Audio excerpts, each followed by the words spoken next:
Hello everyone and welcome to another Maths tutorial video. Okay, by the way guys, this is my first video I'm uploading on the YouTube. So I'm very excited. So today I'm going to discuss Form 5 Additional Mathematics, Chapter 2 Linear Law, Long Question, and this is the very first example I'm discussing. Okay, I'm going to read the question now. The table shows the experimental values of two variables x and y. So as you can see here, there are two values.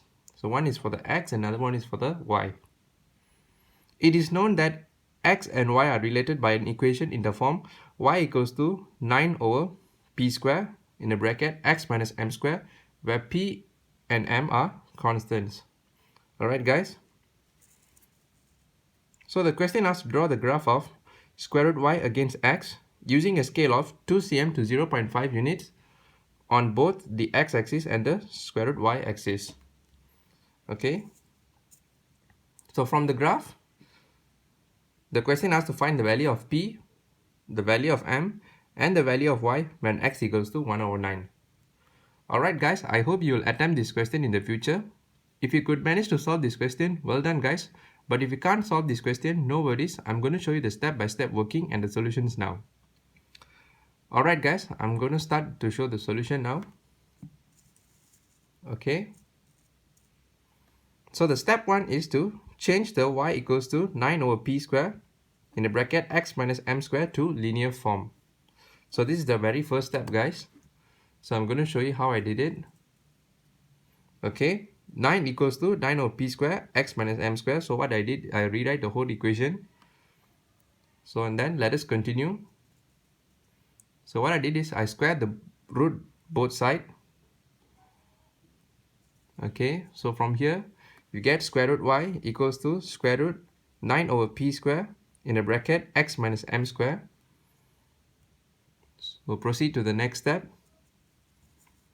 So square root y, since 9 over p square and x minus m square is a product of a square, so we can easily factor them out. So from here we get 3 over p and a bracket x minus m. So we rearrange this equation in the form of a straight line linear equation. So square root y equals to 3 over p x minus 3m over p. So this square root y will be treated as y. This 3 over p will be treated as a m. M is also known as the gradient of the graph guys. So this x coordinate is also known as x, so there's no change in it. And this negative 3m over p is the y-intercept, so which is denoted as c over here. Okay, we have successfully finished our very first step. So I'm going to show you the second step in the remaining half of the page. Okay, please hold on. Okay, so the second step is to draw a new table consists of square root y value. In the question they've already given us square root x and x and y, which x is 1.0, 1.5, 2.0 and so on, and square root y start up with the value 0.81, 2.72, 5.76 and so on. So in the exam guys, I encourage you to draw 3 tables you're working, and then you draw one additional slot for your square root y, so at least it will be easier for you when you're referring your graph paper to plot your graph. So your square root y will be 0.9, 1.65, 2.4, 3.15, 3.9 and 4.65.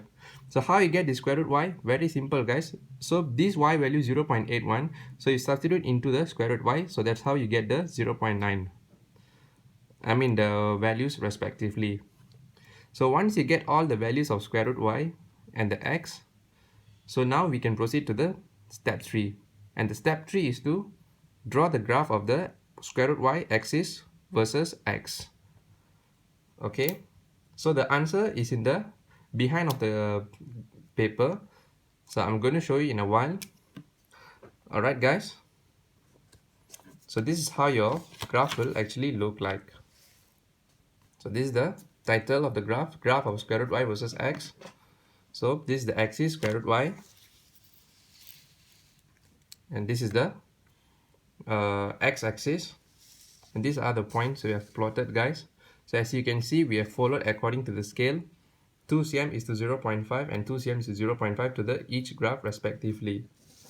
Okay, so throughout in this video I'm going to turn back and front the working so that I can able to explain why I'm putting this why I'm circle and label this points for. So please stay on, guys. Okay, I'm going to proceed with the step 4. So the step 4 is to find the gradient and y-intercept from the graph. So from the graph, so the formula to find gradient is very simple, guys.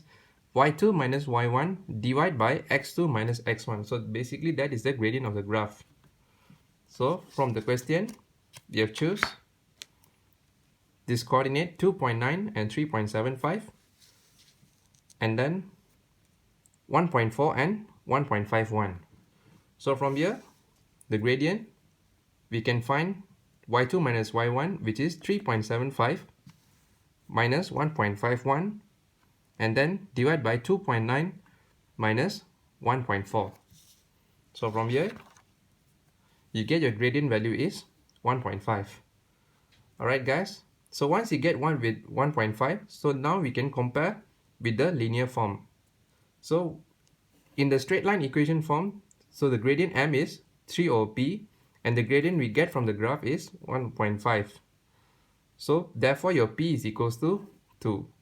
So pretty straightforward. So to find the 2 is actually easy. I mean p is equals to 2 is easy.